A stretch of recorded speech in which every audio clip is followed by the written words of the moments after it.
storm had ended, but the sky above still trembled as if something greater had torn through it.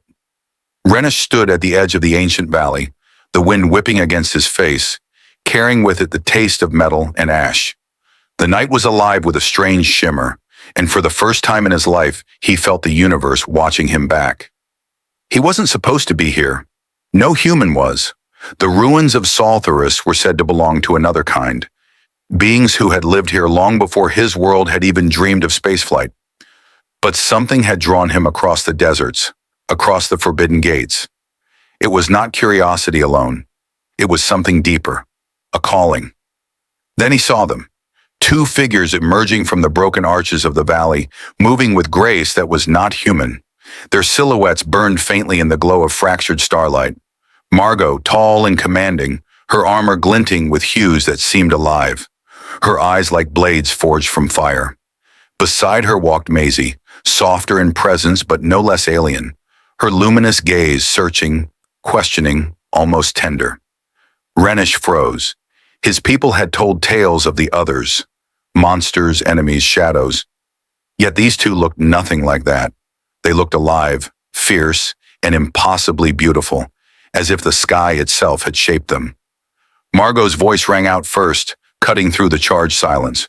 "A human dares step into Saltharus? Your kind does not belong here." Her words carried weight, not just as a warning, but as judgment. Renish steadied his breath, his instinct screaming at him to turn and flee. Yet something in Maisie's eyes stopped him. She tilted her head, studying him not with anger, but with curiosity, like she had seen something others could not. "And yet," Maisie said softly, her tone like a secret in the wind, "he has come." Perhaps not by chance, Renish felt the weight of both their gazes. Between the sharp fire of Margot and the quiet pull of Maisie, he stood caught, uncertain yet unafraid. His heart pounded, not from terror, but from the realization that this meeting was the reason he had been called here. The night air thickened. Above them, the fractured sky shone brighter, as though the stars themselves leaned closer, waiting. Fate had moved its first piece, and Renish knew nothing would ever be the same again. The ground shifted under Renish's boots as he followed Margot and Maisie deeper into the glowing valley of Saltharus. The air was thick with a metallic hum, as though the city itself was alive, breathing in rhythm with the mountains around it. Strange lights floated through the mist, weaving between towering crystal structures carved with symbols older than human history. It was beautiful and terrifying at once, a place built on both science and myth, where every stone seemed to whisper of power far beyond his understanding. Renish could feel the weight of unseen eyes. At first he thought it was his imagination, but soon he noticed movement along the ridges. Figures, dozens, then hundreds appeared, standing in silence, their tall bodies shimmering in the half-light. Their skin reflected shades of silver and violet, their eyes burning like molten stars. None spoke, but their presence said everything. He was not welcome here. Maisie walked closer to him, her gaze fixed on the watchers above. Her steps were soft, cautious, as though she felt the hostility in the air pressing against her chest. Margot, on the other hand, moved with sharp confidence. Every stride of hers was deliberate, almost defiant, as if daring her people to question her. A low murmur swept through the alien crowd. "A human?" one voice hissed. "Impossible," another whispered. Why would the sisters bring such weakness here? Renish heard it all. Though he couldn't understand every word, he could feel the meaning in their tone, the disgust, the fear, the disbelief. He had been an outsider before among his own people, a man who never fully belonged. But this was different. Here he was not just out of place. He was a threat, a stain in their perfect order. Finally the path opened, revealing the heart of Saltharus. The circle of flames stood before him, a vast hall carved into stone yet alive with alien fire. Beams of radiant energy pulsed through the walls, casting shadows that danced like spirits across the floor. At its center burned an eternal flame, blue and white, twisting into shapes as if alive. Around it, high seats rose in a ring, occupied by the elders, leaders whose very presence made the chamber tremble with authority. When Margot entered, the crowd lowered their heads slightly in respect. When Maisie followed, the chamber stirred with quiet curiosity. But when Renish stepped inside, silence shattered into a storm. Angry voices echoed across the stone. Blasphemy! A human here? Send him back to the void! Renish felt his chest tighten, but he stood firm, his fists clenched at his sides, not in anger but in the raw effort to keep his fear hidden. One of the elders rose, towering above the circle. His skin was dark steel, his eyes sharp with fire. His voice boomed like thunder across the hall. Margot, why do you bring this creature into our sacred walls? Humans are destroyers. They taint all they touch. Have you forgotten the wars? The scars of the stars? Margot's jaw tightened, her voice cutting sharp as a blade. I have forgotten nothing. He entered our land uninvited, and I bring him here to stand before judgment. Let us see if fate has sent him, or if he must be erased. The chamber buzzed with approval from some, suspicion from others. But before Renish could speak, Maisie stepped forward, her voice calm yet bold, echoing with quiet defiance. And what if he is not here to taint, but to reveal? She asked. Her golden eyes swept across the chamber. The stars do not move without reason. His presence is not chance. Perhaps his arrival means more than we can yet see. The crowd gasped. Elders exchanged uncertain glances. Some whispered angrily, others fell silent. For a moment, the fire itself seemed to bend toward her words. Renish looked at Maisie, stunned. He had not expected her defense, not after the way Margot had treated him. He didn't know why she stood for him, but in her voice he heard something. Belief, hope, maybe even a secret connection he didn't yet understand. Margot's eyes flickered toward her sister, a storm of anger and doubt battling within. For the first time, her certainty cracked. The elder's gaze fell on Renish once more. Human, speak. Why are you here? What lies brought you into our realm? Renish swallowed hard, the weight of 1,000 eyes crushing him. He wanted to tell them he had come by accident, that he was no threat. But deep inside, something stirred, something he couldn't explain. His voice rose steady, stronger than he thought possible. I did not come to destroy. I did not come with lies. I came because something greater than me called me here. Whatever fate waits, I will face it, not as an invader, but as a man who will not run. The hall erupted in chaos. Some shouted for his death, others demanded silence. The eternal flame roared higher, as though answering his words. The collision of worlds had begun. The chamber of fire still echoed with voices when the elders finally dismissed the assembly. Torches along the crystal walls burned low, casting long shadows that stretched like claws across the floor. Renish was taken away under guard, not chained, but watched by sharp eyes that promised death if he faltered even once. His figure disappeared into the mist of the valley, leaving behind only the storm of doubt that had shaken the circle. Margot stood rigid, her breath sharp as blades. She hated how the elders had looked at her, questioning her judgment, as if she had brought shame by dragging a human into their sacred halls. Her pride was iron, her loyalty to tradition unshakable. Yet for the first time, a seed of uncertainty dug into her mind. Maisie lingered at her side, her golden eyes soft, as if weighed down by something more than the voices of the crowd. She waited until the guards had moved far enough, until even the echoes of Renish's footsteps were swallowed by the mountain. Only then did she speak, her voice low, a whisper meant only for her sister. You feel it too, don't you? She asked. Margot's head snapped toward her, her expression sharp. Feel what? I feel the weakness of a human standing where he should never stand. I feel the danger of letting his kind infect our sacred fire. But Maisie did not flinch. She had grown used to Margot's iron walls, the way her sister masked doubt with anger. She stepped closer, her hand brushing against the stone railing that overlooked the valley below. You can lie to them, Margot, but don't lie to me. The flame answered him. You saw it. We all did. Margot's jaw clenched. She remembered the moment too clearly. The eternal flame had risen when Renish spoke, burning brighter, twisting as if stirred by his voice. It had not done that for centuries, not even for their own kind. But to admit it was to give power to the very fear clawing at her chest. The flame reacts to many things, Margot said coldly. Fear, defiance, even desperation.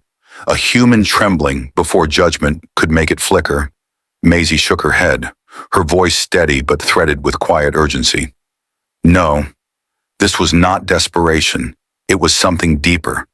Don't you feel it? As if he carries a weight from the stars themselves. As if his arrival was written long before he was born. Silence stretched between them, heavy as the mountain. Margot turned away, her silver hair catching the glow of the firelight. She wanted to end the conversation, to silence Maisie's soft insistence. But her sister's words burrowed into her thoughts, and for once she had no sharp reply. Maisie stepped closer, her tone lowering, her whisper pressing against the cracks in Margot's armor. I see the way you look at him. Not just with suspicion, with something else. You fear him, Margot, and you only fear what you cannot control. Margot spun toward her, anger flaring in her violet eyes. You think I fear him? I have stood before worlds collapsing. I have fought creatures born of black suns. Do not mistake caution for fear. But Maisie only tilted her head, a faint, knowing smile touching her lips. Then why do you guard your words so tightly? Why do you silence the truth you saw in the flame? Why, Margot, do you fight not just him, but yourself? For a moment, Margot wanted to lash out, to remind Maisie who was the elder, who had carried them both through blood and fire. But her sister's eyes softened her rage like rain cooling burning stone. She hated that Maisie could see through her when no one else could. Margot's voice cracked, just slightly, almost invisible, when she spoke again. If the flame did answer him, if what you say is true, then everything we know will unravel. Our laws, our history, even our power.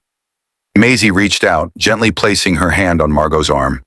Maybe it is time for it to unravel. Maybe the stars are asking us to change. And maybe he is the one meant to show us how. The weight of her words lingered in the air, unshakable, like the pull of gravity itself. Margot wanted to reject them, to crush them with reason and tradition. But instead she stood in silence, staring out across the valley where Renish had been taken. In the distance, thunder rolled across the peaks, though the sky above was clear. The storm was not of weather, but of destiny. Margot finally whispered, her voice softer than the fire's crackle. If you are wrong, Maisie, then his presence will destroy us all. Maisie did not answer. She only tightened her grip on her sister's arm, her eyes filled with quiet certainty. Somewhere deep inside, she already knew, whether salvation or destruction, Renish was the beginning of something that could not be stopped. And in the silence that followed, two sisters stood side by side, bound by love, divided by fear, and haunted by the whisper of fate. Renish sat in the dimly lit chamber assigned to him, its walls alive with faint pulses of blue light that seemed to breathe like living skin. He had seen many strange things since being dragged into this world of fire and crystal, but the silence of this place unsettled him most. Every shadow whispered that he did not belong. Every flicker of flame reminded him that he was alone. And yet, he could not forget the way the eternal fire had surged at his words, as if it had known him before he had even spoken. That memory burned brighter than the torches. It unsettled him more than the stares of the alien guards. The door hissed softly, breaking the silence. He looked up, expecting a guard, but it was Maisie. Her figure slipped inside, light as mist, her golden eyes shimmering faintly in the dark. She moved with a kind of grace that made him forget for a moment that she was not human. You should not be here, Renish said quietly, his voice edged with caution. Maisie tilted her head, her lips curving into the faintest of smiles. Neither should you. And yet, here we are. Her presence eased something heavy inside him. She walked closer, her footsteps almost soundless. When she sat across from him, the blue light deepened, wrapping them in an intimate glow. For a long moment, neither spoke. They simply watched each other, Renish trying to read the secrets hidden in her eyes, Maisie studying the strange courage that burned in his. Finally, she broke the silence. My sister believes you are dangerous. The elders want to cast you into the fire, and yet, she leaned closer, her voice dropping to a whisper. The flame answered you. It has never answered even us. Not like that. Renish swallowed, the weight of her words pressing into him. I don't understand why it reacted. I'm no chosen one. I'm just... Maisie cut him off, her eyes piercing. No, you are not just anything. The flame sees what we cannot. Her hand, hesitant but steady, reached out and touched his. The warmth of her skin was different, softer, almost humming with a faint vibration, as if her blood carried sparks of light. Renish froze, every instinct telling him this was dangerous, forbidden. But he did not pull away. A silence stretched between them, heavy with the weight of something unspoken. The chamber seemed to breathe with them, the walls pulsing brighter, responding to the closeness of their hands. Renish finally whispered, his voice rough. If your people see us like this... Maisie's smile was sad, fragile as broken glass. They would call me a traitor. They would burn you alive. That is why this must stay a whisper, a bond unseen, unheard. Her words should have terrified him, but instead, they pulled him closer. Something in her gaze told him she had carried this loneliness for too long. Perhaps that was why he felt less like a prisoner and more like the missing piece of something she had been searching for. Their eyes locked, and the silence between them turned into something sharper, heavier, like a string pulled tight, ready to snap. Maisie leaned in, her voice barely audible. Do you feel it, Renish? The pull between us? It is not just chance. It is the fire itself. Renish's heart hammered in his chest. He wanted to deny it, to say it was madness. But the truth trembled on his lips, undeniable. Yes, I feel it. For the first time, Maisie's mask of calm cracked. Relief and fear shimmered in her eyes all at once. She squeezed his hand, then quickly pulled back, as if the contact had burned her. This cannot last, she said, her voice shaking. If Margot suspects, she will not protect me. She will destroy you. At the mention of Margot's name, the chamber seemed colder. Renish remembered the elder sister's piercing eyes, the way she had looked at him like a storm waiting to strike. He could not tell if her hatred came from fear or something deeper. Maisie rose to her feet, her silhouette outlined by the soft blue glow. She lingered at the door, her voice one last whisper in the air. Be careful, Renish. The bond between us is forbidden, but the fire does not lie. Whatever path it burns for us, we cannot escape it. And then she was gone, leaving him alone with the echo of her touch and the dangerous truth that had begun to grow between them. For the first time since he had arrived, Renish did not feel entirely alone. But that fragile comfort was shadowed by the knowledge that his connection to Maisie was not just dangerous. It was a spark that could ignite a war. The next day, the chamber of fire roared louder than before, its flames spiraling higher as though sensing the unrest growing among the alien kin. The elders had gathered, their voices sharp and restless. Renish stood in the center of the hall, his wrists bound in silver bands that glowed faintly, as though feeding on his strength. He could feel the weight of their judgment pressing down on him like a mountain. At the far side of the chamber, Margot stood tall, her silver blue hair flowing like liquid metal, her gaze cold as a blade. She had always been the stronger of the two sisters, disciplined, unyielding, carved from the laws of her people. Beside her, Maisie lingered in the shadows, her golden eyes lowered, her hands clasped tightly as if to keep herself from reaching out to him. This human is a danger, Margot declared, her voice ringing like steel across the chamber. The eternal fire should have burned him, yet it obeyed him. That makes him unpredictable. That makes him a threat to us all, the elders murmured in agreement, their whispers rising like a tide. Renish's chest tightened. He wanted to fight back, to shout that he hadn't asked for this power, but his voice felt trapped in his throat. And then Maisie spoke, her voice trembling but clear. The fire did not mistake him, Margot. It chose him. That cannot be ignored. The room stilled. Every eye turned to her. Margot's face hardened, fury flashing in her eyes. You dare speak for him? Maisie's hands shook, but she did not falter. I dare to speak for the truth. I have seen the way the fire bends to him, and I have felt... Her voice caught, but she pressed on. I have felt what he carries inside. He is not here to destroy us. He is here to change us. Her words were a blade cutting the air in two. Gasps echoed across the chamber. Renish's heart pounded. She had spoken the unspeakable. Margot's rage was swift and fierce. You let your heart blind you, sister. You betray your blood for him. Maisie flinched, but her eyes remained fixed on Margot. No, sister. It is not betrayal. It is destiny. The chamber erupted into chaos, voices clashing like thunder. Renish felt the air grow hot, the flames around them writhing as if feeding on the storm of emotions. His bindings seared his skin, yet within his chest something stronger stirred, something vast and alive. Margot raised her hand, silencing the crowd with a single gesture. Her gaze bore into Renish like fire through glass. If he is truly what you claim, then let the fire decide. Let him step into its heart. If it spares him again, then we will know. If not, he will be ashes. The chamber fell silent. The challenge was set. Renish's pulse thundered in his ears. He glanced toward Maisie, who shook her head frantically, terror in her eyes. But he knew there was no choice. This was the breaking point, the moment that would decide everything.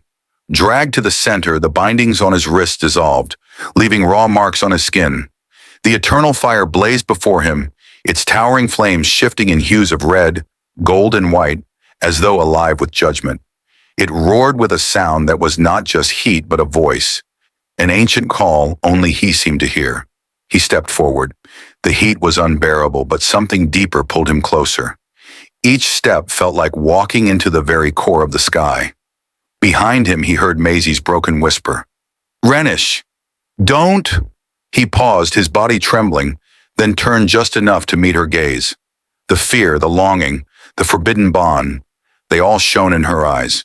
And in that moment, he knew why he had to walk forward. Not for himself, not even for destiny, but for her. With a deep breath, he entered the fire. The flames engulfed him instantly, swallowing him whole. Gasps echoed through the chamber. Maisie cried out, her voice tearing from her throat. Margot's eyes blazed, waiting for the fire to consume him. But the fire did not burn. Instead, it wrapped around him like a living cloak, every spark sinking into his skin, every roar echoing in his bones. Renish felt his body lifted, his veins surging with light. He could feel the fire's will merging with his own, not as a weapon but as a bond, an unbreakable thread tying him to this world and to the sisters who had drawn him into it. When he stepped out of the flames, his eyes glowed with the same golden fire that lived in Maisie's. The chamber was silent, the elders frozen in awe. Margot's face was unreadable, torn between fury and something darker, something she dared not name. Maisie fell to her knees, tears spilling freely, her lips trembling with a single word. Renish! The bond was no longer hidden. The truth was no longer a whisper. The fire had chosen, and in that choice, destiny itself had broken open. And for the first time, Renish realized his story with the sisters was not just about survival. It was about a love and a power that could either save this world or tear it apart. The eternal fire's glow still clung to Renish's skin as he stepped out of the inferno. His eyes shone with golden light, brighter than the stars etched across the alien sky. For a moment, the chamber was utterly silent, an ocean of stillness after a raging storm. Every elder, every guard, even the flames themselves seemed to pause, as though the universe was waiting to hear his next breath. Maisie's chest rose and fell in shallow gasps, her hands pressed over her heart. Tears streaked her face, and yet she smiled, a fragile, trembling smile that seemed a whisper of hope. Margot, however, stood like a statue, her jaw clenched, her gaze locked on him with an intensity that could have shattered stone. Renish looked between them, the two sisters who had unknowingly bound his destiny. One was his anchor of compassion, the other his trial of fire, and he could no longer pretend he was just a lost human caught in their world. He raised his voice, stronger than he ever remembered it being. I did not come here to destroy you. The fire has spoken. I am part of this now, whether you want it or not. You can chain me, you can fight me, but you cannot undo what the fire has chosen. A ripple of unease swept through the elders. Some looked fearful, others fascinated, but all eyes soon turned back to Margot, whose word carried more weight than the rest. She stepped forward, her silver blue hair gleaming under the fire's light. Her face was unreadable, carved of steel, yet her voice shook with restrained emotion. If the fire has truly chosen you, then you are bound to us, bound to our fate. But hear me, human, fate is not love, and destiny is not freedom. Her words pierced the chamber like knives. Maisie flinched, her hands curling into fists. Sister, stop, she pleaded. Can you not see? This is more than fate. He is the bridge. He is the answer we have searched for. Margot's eyes narrowed, glancing at Maisie with a mixture of hurt and fury. No, sister, he is your weakness, and weakness has no place in survival. Renish stepped closer, his voice quiet but unshakable. If caring is weakness, then I will gladly be weak. Because it is that weakness which kept me human, even in your fire. And maybe it's what your people have been missing all along. The chamber crackled with tension. For a heartbeat, it seemed the world itself might split apart under the weight of their choices. Then the flames surged. The eternal fire leapt skyward, painting the ceiling with waves of gold and crimson. From within its roar came a whisper, a voice older than stars carrying words that all could hear. 3 bound by fire, 1 choice, 1 destiny. The elders gasped, falling to their knees. For the first time in their lives, the fire itself had spoken aloud. Margot's breath caught. Maisie covered her mouth, trembling. Renish's heart hammered in his chest. He didn't fully understand the words, but he felt them settle in his bones like truth. The fire had bound them. Not just him, not just Maisie, even Margot. Maisie was the first to move. She rushed to Renish, her hands trembling as they cupped his face. It doesn't matter what happens next. You are here, you are alive. That is enough. Her lips brushed his forehead in a fleeting, desperate kiss. The chamber gasped as though such intimacy was forbidden, and yet undeniable. Margot's face twisted with rage and something deeper, something she buried too quickly. Her hand clenched into a fist, then released. For a moment, her voice trembled. You will regret this path, Maisie. You both will. But even as she turned away, her shoulders shook. Renish caught the flicker in her eyes. Not just anger, but loneliness, a wound carved too deep to heal. The fire dimmed, settling into a steady glow. The trial was over, but the true war had just begun. That night, Renish stood on a high terrace overlooking the alien horizon. Twin moons painted the sky in silver, their light kissing the jagged cliffs and endless forest below. Maisie stood beside him, her hand brushing his, their silence heavier than words. Do you ever wish you'd never met me? He asked quietly. Maisie's golden eyes shimmered as she turned to him. Every moment I wish it, and every moment I thank the stars that I did. That is the curse and the gift of love, Renish. It makes us both afraid and eternal. He swallowed hard, his heart pounding. Maisie, this bond, this fire, whatever it is, it scares me. But with you, I feel like maybe I can face it. She leaned her forehead against his. We will face it, together, beyond fear, into forever. And in that fragile, stolen moment, as the alien world whispered around them and the fire still hummed inside his veins, Renish finally understood. The fire hadn't chosen him to conquer or to destroy. It had chosen him to love, to bridge what no one else could, to burn not as a weapon, but as a promise. And in Maisie's embrace,